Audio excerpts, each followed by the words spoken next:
Greetings. I am your host, Glen Alex, and this is the Glen Alex Show live on the Bold Brave TV network. Each episode of the Glen Alex Show focuses on a different aspect of health because I believe in total health and the whole person.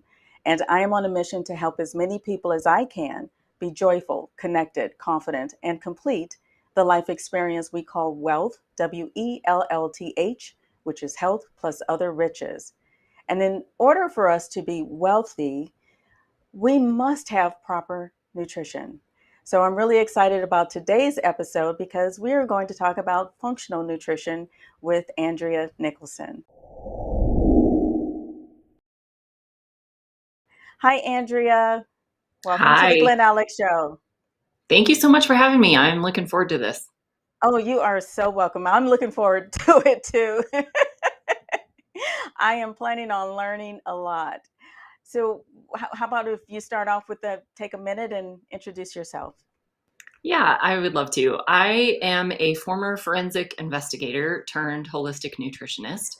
There's a whole long story there that I'll spare everybody with, but I I love the fact that I get to take what I used to do in forensic science and solve mysteries and find evidence and solve problems for people, and I get to do the investigation now on a health side. So I get to help people Nice. identify the true imbalances that are happening in their bodies and really solve the mysteries, solve the problems, get them feeling optimal.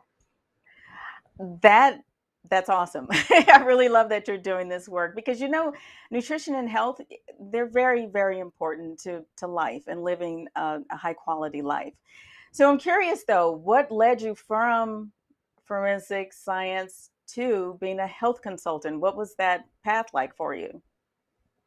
I've always been fascinated by health, and I wish I would have known the vast career choices that there really were when I was younger. I just didn't know. We all knew about being a doctor or being a nurse, those kinds of things, but I Yes. really didn't Yes. know there's this whole world of nutrition and, functional health. I didn't know. And I was always interested in science, always interested in all the things. So that I ended up in forensic science. And I loved it. I loved the investigation. I loved all of those things, but I didn't love 2 a.m. phone calls, the 24/7 nature of it, the fact that we Okay. were always dealing with people at their worst.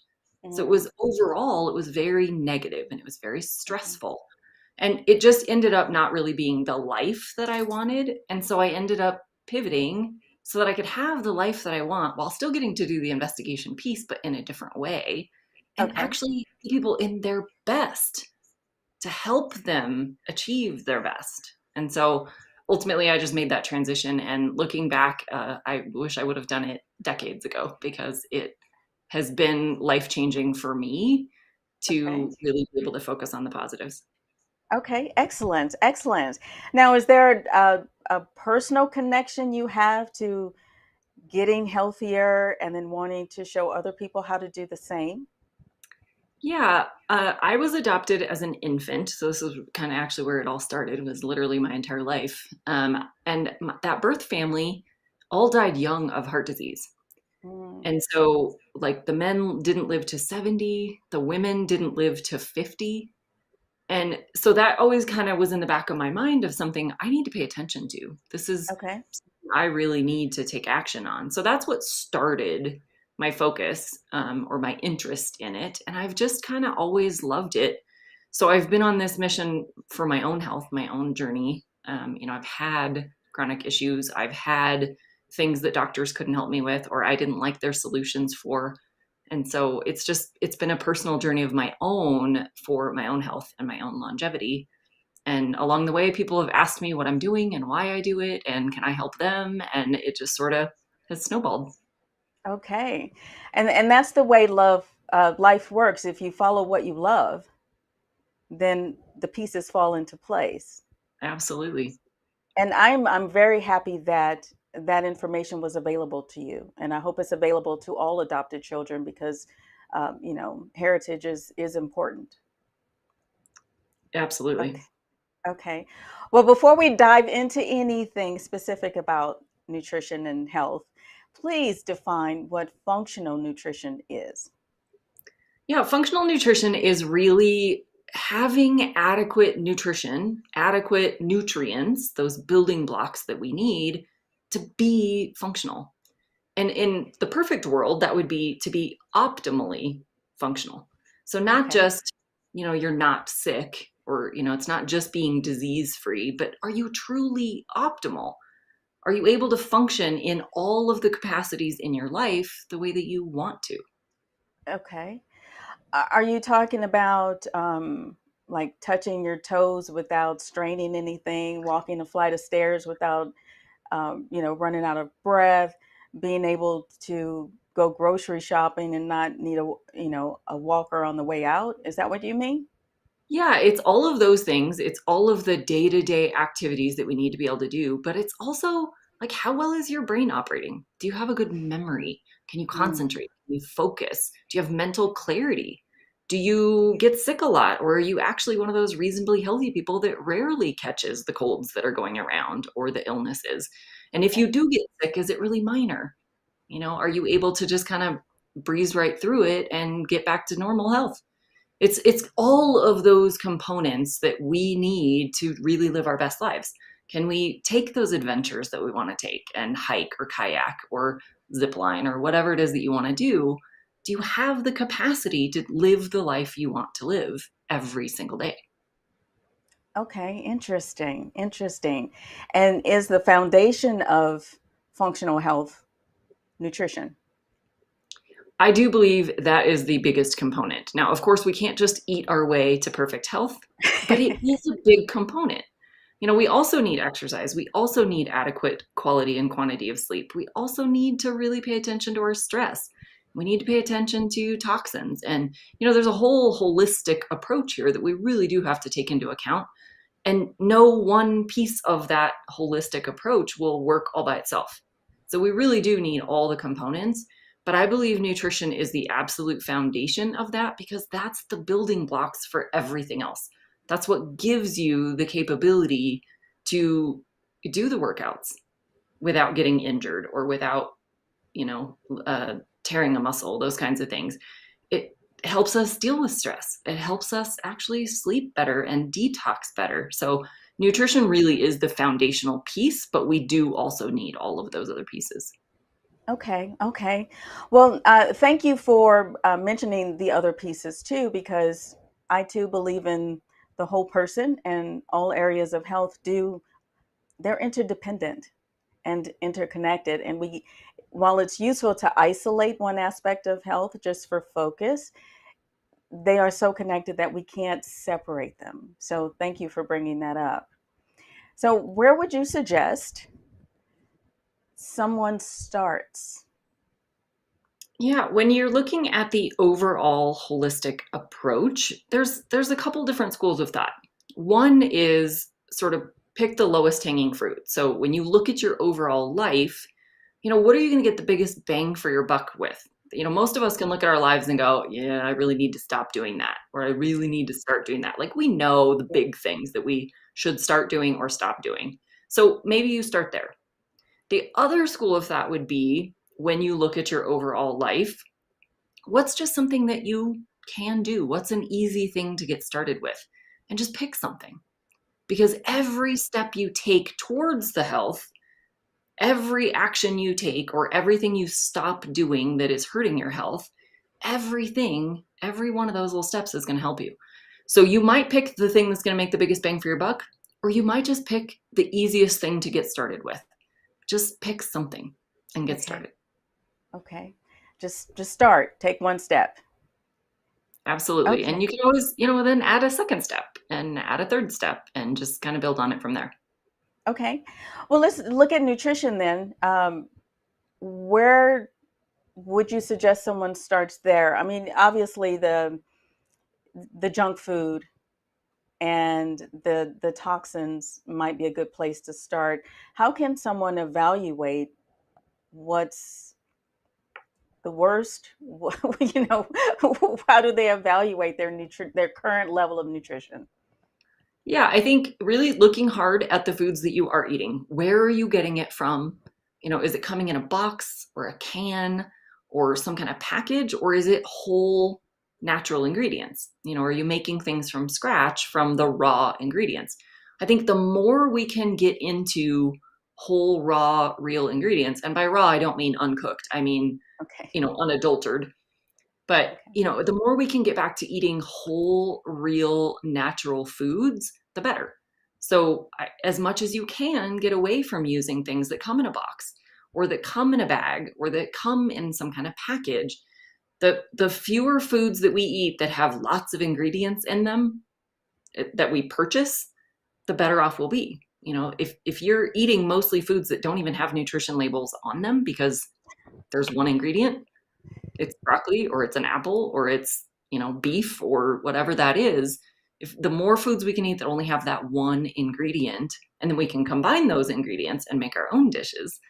But the more often we can do that, the less likely we are to get toxins and fillers and artificial ingredients and artificial sweeteners and added sugars and added salts and all of the things that don't necessarily need to be there. Okay. Well, you raised a question for me. Do you teach people how to read labels? I do. I do. They're complicated. I get it. There's a lot of information there. So yeah, I definitely do work with people to understand how to evaluate the foods that they're eating. Not everything that comes in a box or a bag is terrible, but you do need to be able to read those labels to know for sure what's in that and whether or not you're okay with consuming what's in that. Right, right. And what is the biggest issue you run into with people learning how to read labels? Is it the serving I size or the ingredients themselves? Yeah, I think there's a couple things. I think people don't know what to look for, and so it's easy to miss things like serving size. It's easy to just look at that panel where it shows you how many grams of each component are Mhm. present in that food. But then if you actually look at the ingredients, it doesn't really correlate so well. There might be ingredients in there that, they've listed something as like 0 grams of sugar, but you look at the ingredients and there's actually sugar in the ingredients. Mhm. Well, it's because they're allowed to get away with labeling laws have kind of given them wiggle room. And if there's under a certain amount, they can report that as zero, even though it's not actually zero. So I think Okay. just kind of knowing those nuances that you really do have to read the entire panel and the ingredient list.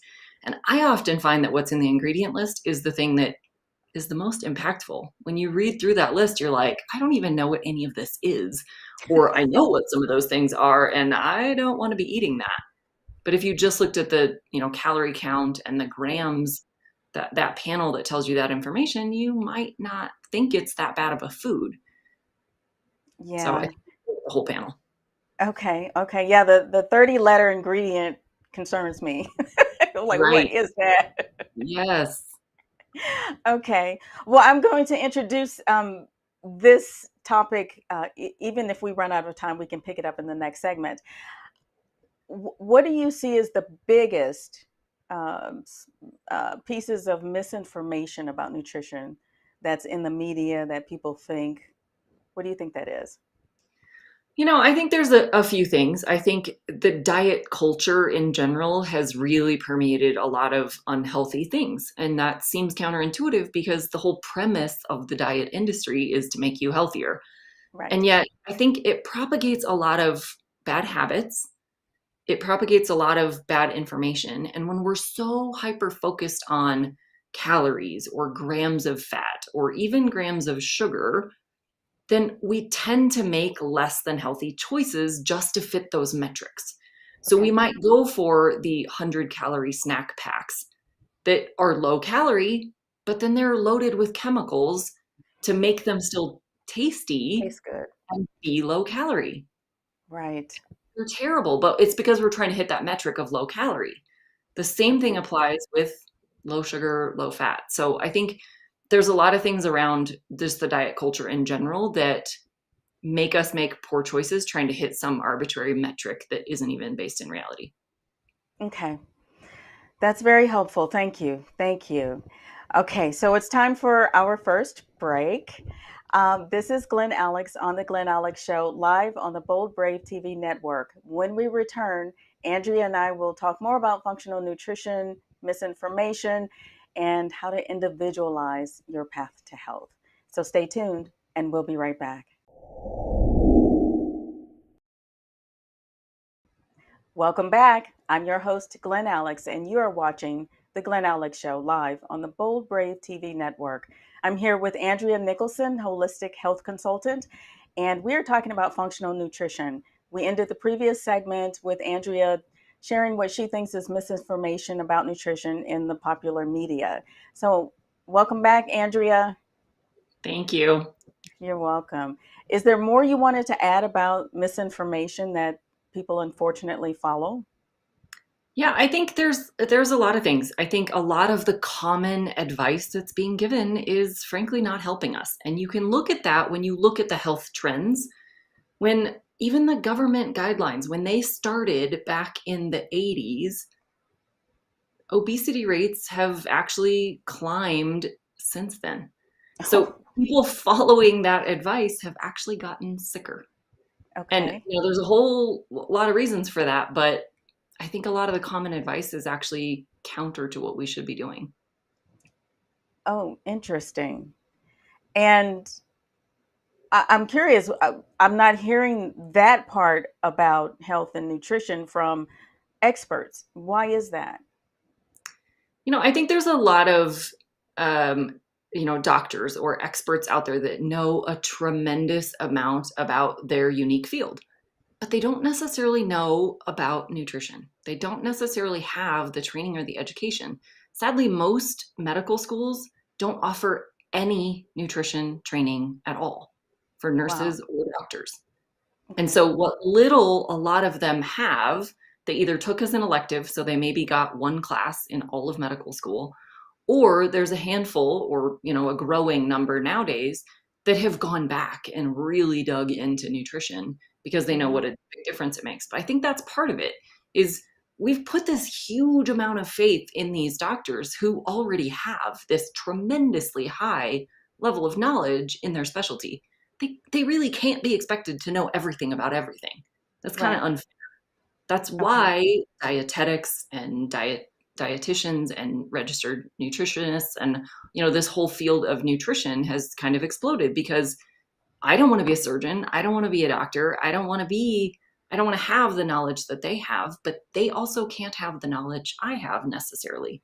I think we put a Okay. little too much faith in them knowing everything. So I think that's part of the problem is we've kind of trusted the wrong people to guide us in that. And on that same vein, what they have been given has been fed to them by big pharma, big food, Okay. big ag, some of these big industry lobbyists who have a vested interest in you taking a particular path because they're going to make a lot of money by you Right. choosing cereals for breakfast, by Right. telling you breakfast is the most important meal of the day. And if it's the most important meal of the day, then you have to buy more cereal. These are the biggest donors to medical schools: Coca-Cola, Kellogg's, Pepsi. These are the people who are paying for our doctors to get their education. So they're also getting really biased information that ends up trickling into what you're taught to do. Okay. Wow, that's very interesting. Very interesting.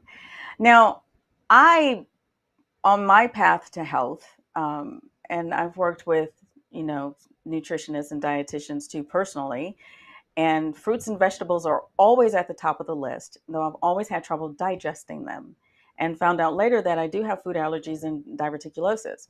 So there are lots of stuff going on in my colon, which is TMI, I understand. My point is that one of the pieces of misinformation is that these foods and these foods only are are the way to go. Yeah, absolutely. There is no one perfect diet that all of us should be on at all. There are some bodies, some people who are really well equipped to process a high amount of plant material. And there's a whole host of other people that are not. And the flip is true as well. So there's a whole host of people that aren't as equipped to break down complex proteins and really complex fatty acid molecules as well as they do the plant material. So we're all unique. We all have our own unique makeup of enzymes and hormones and digestive functions and microbes in our gut that make a big difference in how well we break down certain foods. We all have different conditions, like you mentioned yours. Mhm. That you have unique things than someone who doesn't have those conditions. There's going to be variation in what you should eat to feel your best and what you should avoid because they make you feel your worst. So Yes. I think that's a big piece that's missing in the diet industry is this really we are all unique individuals and we need to approach this whole process with that in mind. Yeah.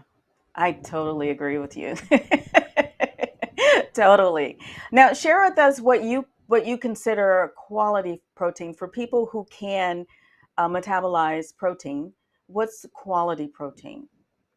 Yeah, there's a whole range of protein sources. We've got both plant and animal sources of proteins. When you really break down the protein concentrations or what the proteins are made up, animal proteins are pretty much all complete proteins, meaning they have all the amino acids that we need to fulfill all of the needs that our bodies can't make on their own. So there's a class of amino acids that are classed as essential, meaning we have to consume them. We cannot make them ourselves. We have to eat them in our foods. Plant proteins do also contain those same amino acids, but generally they don't contain all of them. So it Okay. takes a lot more kind of effort to combine various plant sources together to be able to get all of those essential amino acids. The other portion of this is animal proteins are more easily digested and absorbed. They're more bioavailable. So while they may be more difficult to digest, there's supports and things that we can do to build up the robustness of your digestion so that you can more adequately break these down. So they are a little bit more difficult to digest and even more so for some people, but they are more bioavailable, more easily absorbed once they are broken down. So it's not to say that you can't do it with a plant-based diet, but it's much more complicated because you do have to make sure that you're combining things properly and, getting the whole array of them. And then just overall, it's going to be lower amounts of protein. So it also takes a higher amount of those foods to get the same amount of those amino acids that you need. So I'm a big fan of animal proteins for that reason because Okay. they're much more bioavailable and complete. Okay. Now, for those with a plant-based diet, if they don't consume a wide range of plants, can they supplement to get the essential amino acids?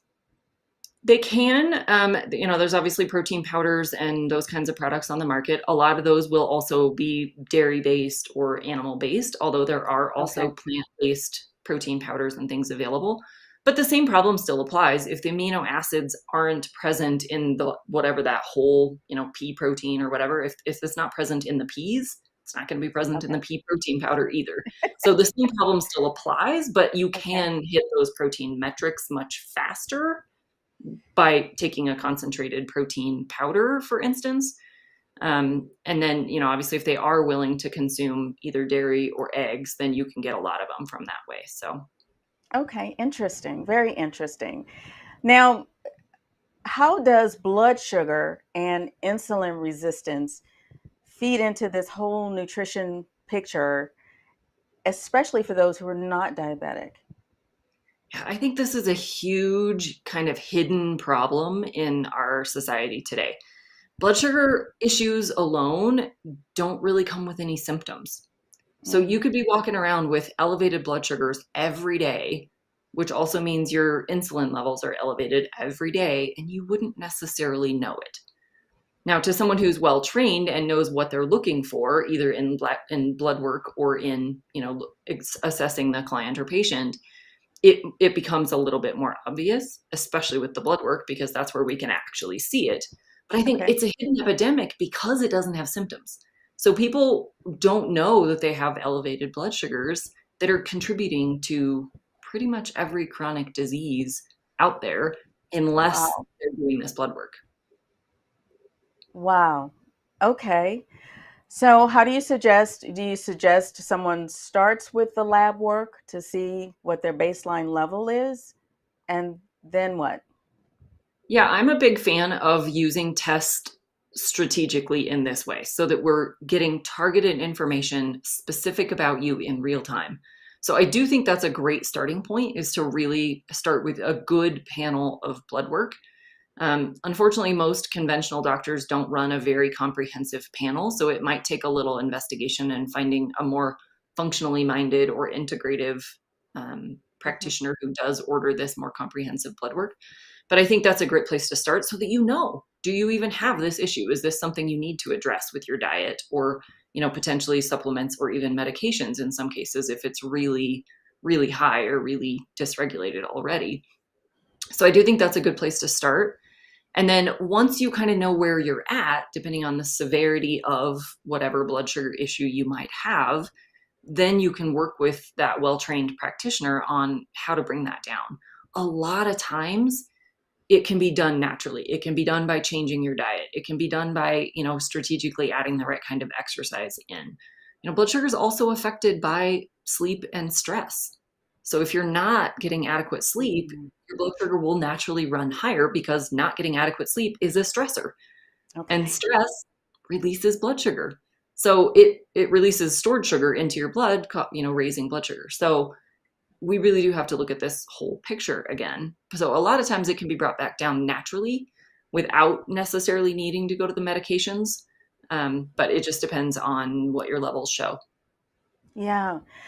That is a really interesting point you just raised, that and I didn't know this in all of my research, is that lack of sleep raises blood sugar. That's It huge. can. You know how many people neglect sleep? It's Yeah. crazy. Yeah. It's a Wow. big problem. It's a big problem. And the other point you made about being able to manage your blood sugar naturally without the medication. I have a client who, when I work with a client as a clinical social worker and they're having some severe anxiety and depressive issues, I will recommend they get a physical just to rule out any organic causes. And so one client did that, and her blood sugar was lower than the the maximum for the A1C, the measure of, her blood sugar. And the doctor immediately put her on insulin. And that gave me pause. I mean, I'm not a doctor. I didn't give her any advice. I just didn't like that. And Right. because medication seems to be the first step and then surgery the second. Unfortunately, that's true. Okay. Okay. All right. So we'll pick up more in the next segment. This is fascinating stuff. So please stay with us. I'm Glen Alex, and this is the Glen Alex Show live on the Bold Brave TV network.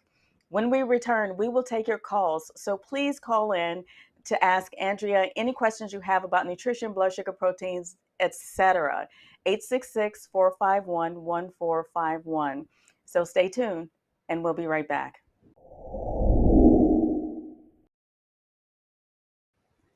We are back. I am Glen Alex, your host of The Glen Alex Show, live on the Bold Brave TV network. I'm here having an amazing conversation with Andrea Nicholson, holistic health consultant, about functional nutrition and holistic health. And I hope you're paying attention, because there's some really good stuff that she's sharing with us. And in this segment, the lines are open for your calls. So please call in with your questions, 866-451-1451. And if you're too shy to call, if you're on YouTube Live, then you can type a comment that we can address while we still have time. Okay, Andrea, welcome back. Thank you. Okay, so while we're waiting, I do have a question it's about an older gentleman who it does have diabetes, and he has breakfast. He usually has toast, milk, and a boiled egg for breakfast. And after that, his blood sugar spikes. And that's the only meal that it spikes. What do you make of that? Yeah, I would say that's probably a combination of things. Generally speaking, our blood sugar tends to run a little bit higher in the mornings naturally, all of us. Okay. Okay. That is true because our bodies will release some of that stored sugar and even raise our cortisol levels a little bit to get us going, to give us energy, because we've been fasting all night long while we've been sleeping.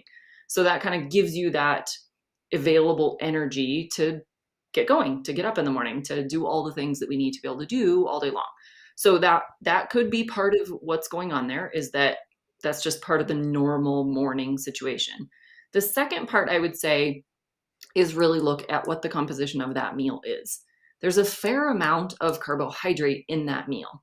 I love the boiled egg because that's quality fats and quality proteins, so that's great. But the toast and the milk are providing quite a bit of carbohydrates, and Okay. that's contributing directly to those blood sugar levels. So I think there's probably strategic ways to modify the composition of that meal to bring down the overall carbohydrate load that will be contributing to those blood sugar levels.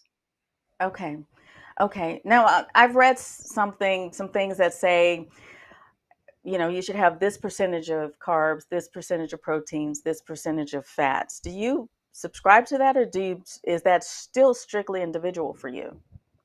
It is still strictly individual for me. So much of what we need to be consuming varies by what you're doing. It's going to vary from day to day. Or do you have a really strenuous workout? Do you have a really stressful day? Did you have a really stressful day yesterday? Did you not sleep well last night?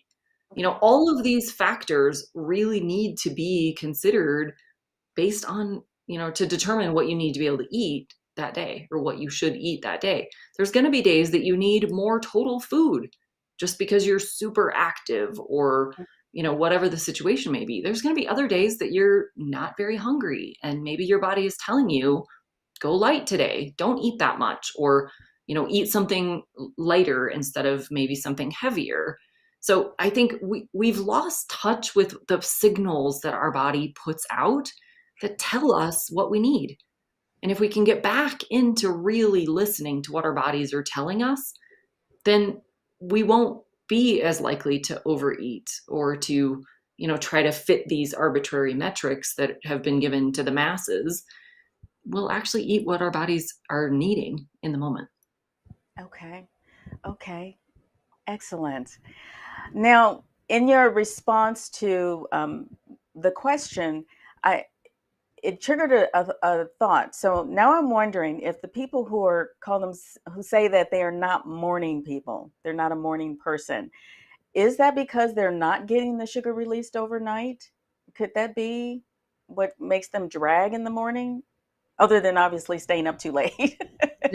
Yeah. I think there's probably some truth to that. I think there's also genetic variability. So Okay. there are people who naturally are more night owl, and others that are naturally more morning people. Sometimes our lives dictate that based on jobs and family situations and things, and we have to, maybe get up earlier than we would naturally want to. But there are truly genetic variations in that maybe your morning starts at 10 or 11 instead of 5 or 6. So Okay. there are variances among the population. Some people are later risers and some people are early risers, but the same kind of concept still applies. It's just what time of day that is really happening. Ah, Most of us do pretty well with a reasonably early waking time that, maybe isn't 5 a.m., but maybe it's 7 or 8. Most of us can kind of function in that space, but there are truly people who really just, their genetics want them to sleep later. okay. Okay. Very good. Now let's talk about testing. There's functional, there's conventional, there's allergy. So have at it. Yeah.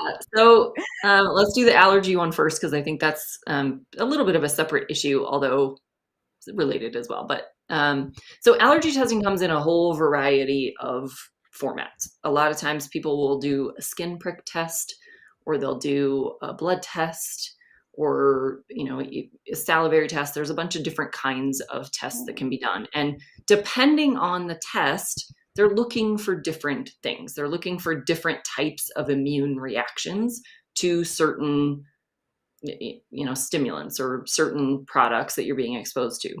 So in like skin testing, that's seemingly really effective for things like environmental allergens, things that you might come into contact with on your skin. They also do some food testing that way, but that's been pretty questionable as to its reliability. A lot of times all the foods come back either all positive or all negative, and it doesn't really correlate with the patient very well. So I would say those are probably a little bit better for environmental allergy things. And then That's there's a whole interesting. range of testing for foods that can be, salivary or blood or whatever. And that does seem to be a little bit more specific and more nuanced to those foods. Okay. Um, I would say that there, even within food allergy testing, there's a range there as well. So there's true allergies, like you have a death scare allergic to like peanuts. You have, something that could really kill you. Most of the time people don't need to be tested for that because you've been exposed, you had a reaction, you don't need to be tested. You have anaphylaxis when you eat that thing. So those tests are a little bit less necessary when they're truly looking for that solid allergy because people already Okay. know. Then there's food sensitivity testing that gives you other immune system reactions that are less severe. These are things that are not generally going to kill you, but that maybe cause some inflammation, cause some symptoms, some itchiness, or those kinds of things. Digestive upset, lots of symptoms can arise from food sensitivities. So there's a whole range there. A lot of times conventional medicine doesn't really look at the food sensitivity piece so much. They definitely run the allergy testing because they want to be able to give you allergy shots or allergy meds or prescribe some kind of, allergy thing. Conventional medicine in general, and this is how we'll tie in the conventional versus functional. Conventional medicine in general is looking for things they can diagnose you with and therefore treat you for. But that has Right. to be a pretty severe disorder or disease or condition. Functional medicine or functional health is looking for any area of imbalance. Doesn't Okay. necessarily rise to the level of a full diagnosis, but you've got some kind of imbalance happening. Maybe you're trending towards a disease, like your blood sugar is rising towards someday becoming diabetes. We're just looking for any imbalance in the body that we can try to bring back into an optimal place. Okay. And this is the other major difference between conventional and functional. Conventional ranges, like let's think about a blood test that your doctor has run for you. They're comparing your result against what they call reference ranges. These reference ranges are built from the averages of everyone else who's had that test done. Well, generally speaking, people are having that test done because there's something wrong. So they're Right. sick. They have a symptom, they have a problem, they have something going on. And that's the average population you're being compared to. You're not being compared to optimally healthy people who aren't undergoing that test. So Okay. the average to begin with is already skewed. I don't know about you, that's not what I want to be compared to. I want to be compared to optimal because that's what I'm trying to achieve. Right. So, functional side of things, they really are looking at what optimal is. So, they're looking at the population of healthy people and trying to bring you in that range. Mm. And Okay. so, it's a completely different way to look at the exact same test. We're not necessarily running different tests, although we also do run totally different tests. But we can use those same conventional markers, but look at them through the optimal eye and try to bring Huh. you back to full balance there. Okay.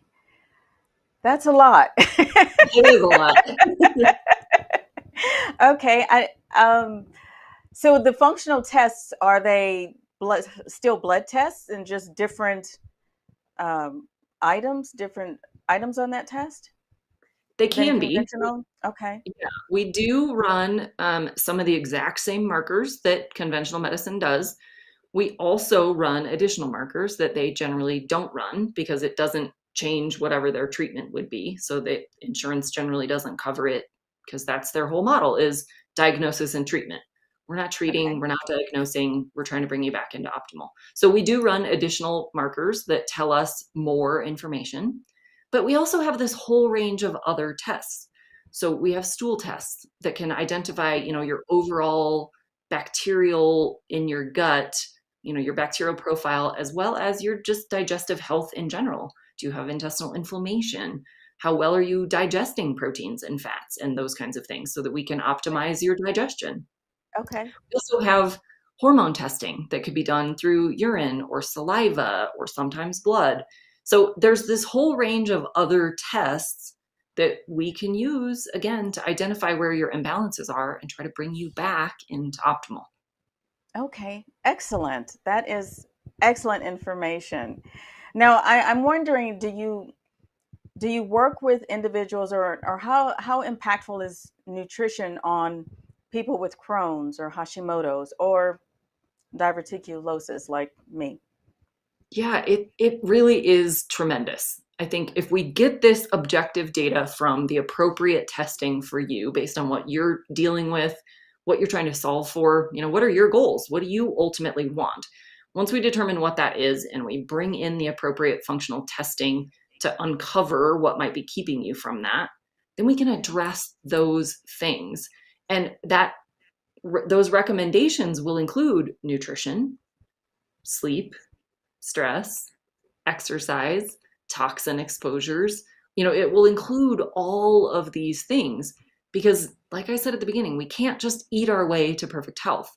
We can't just exercise our way to an ideal body. We can't just, sleep more and feel like it's going to fix everything. We have to do all of these things. And so all of this data together will inform what those recommendations should be for you. Okay. I love that. You work with the whole person. I love that. Thank you. Thank you. Now, in the time we have left in this segment, what is your program like from intake through completion of the treatment plan? Yeah, I start with a complimentary consultation to just make sure that you and I are a good fit, that you feel comfortable with the work that we're going to do. We kind of talk through all the process. Once you're officially in as a client, generally I work in about 6 month intervals because this work is complicated. It's time Okay. consuming and I want you to feel supported throughout the entire journey. So 6 months is generally at least a good starting point, if not adequate to cover all of the bases. It really depends on, your current status and how far away those goals really are, or how big of a overturn this is going to have to be. So Okay. we go through all of that. We identify which functional tests are going to make the most sense at a foundational level to get you started. And then once we get the results back, then we start implementing recommendations. You and I would talk through it together.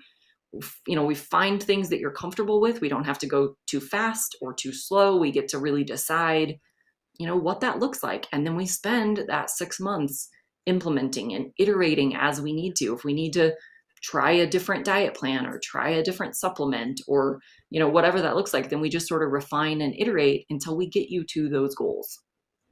Okay. Okay. Sounds like a personal plan for health. Absolutely. All right. I love it. I love it. Okay. Well, it's time for our last break. And when we come back, Andrea will share her one nugget for you, what she wants you to take away from this episode of the Glen Alex Show. And I am your host, live on the Bold Brave TV network. So stay tuned, and we'll be right back.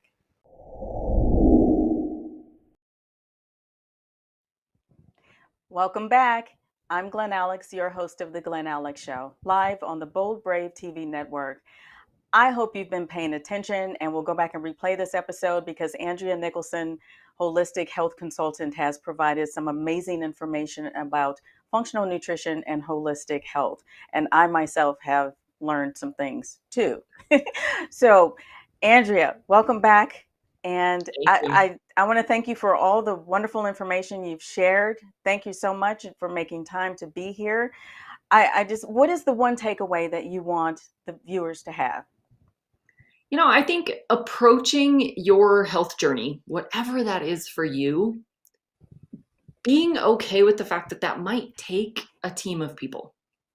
Instead of putting all of your faith just in, your doctor or any doctor's specialty or whatever that might be willing to branch out from that and talk to a wide variety of people. You don't necessarily have to hire all of these people, but get a lot of opinions. Be willing to look outside of the box and, talk to acupuncturists or chiropractors or massage therapists or physical therapists or personal trainers, nutritionists. All of these different experts will have different things for you to think about, for you to implement.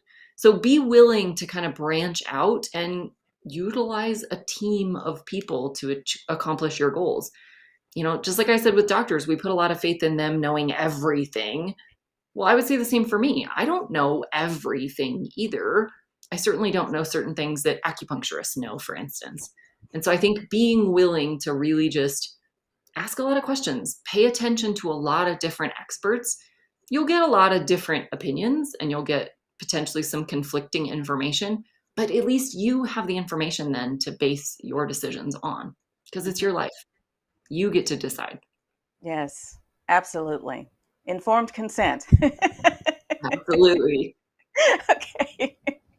So, how can someone contact you, schedule a consultation? Yeah, the best way is through my website, which is healthylifewithandrea.com. And if you put /consultation-request, that's how you can book a consultation with me. Okay. Well, I'd rather they just go to your homepage and look at the whole website and get a little bit of your background and how you help people overall. So I would really love for everyone to reach out to Andrea, get a consultation, see how she can help you improve your nutrition and your overall health, because she's amazing. Thank you All so much. right. Well, thank you so much for your time again and for the information. And I wish you well. Thank you. This has been so much fun. I've really enjoyed just having this discussion. Me too. Me too. Thank you. And I really hope people reach out and get more information from you. Absolutely. Happy to answer questions. Okay. Thank you. Thank you. Okay. And thank you for tuning in to this episode of the Glen Alex Show. Please feel free to share it. The one takeaway I want you to have is that I want you to individualize your path to health. I want you to stop giving away your innate power because the media says you should do something specific or follow some popular fad or challenge or whatever. There is no one size fits all approach to health. There is no one size fits all approach. So please do your own research, consult a licensed or certified professional, learn from your own experience, and make adjustments as needed because you are unique. And to learn more about individualizing your path to health, visit glenalex.com and check out my book, Living in Total Health. And join us on the Glen Alex Show next week here live on the Bold Brave TV network. And until next time, be well. Joyful, connected, confident,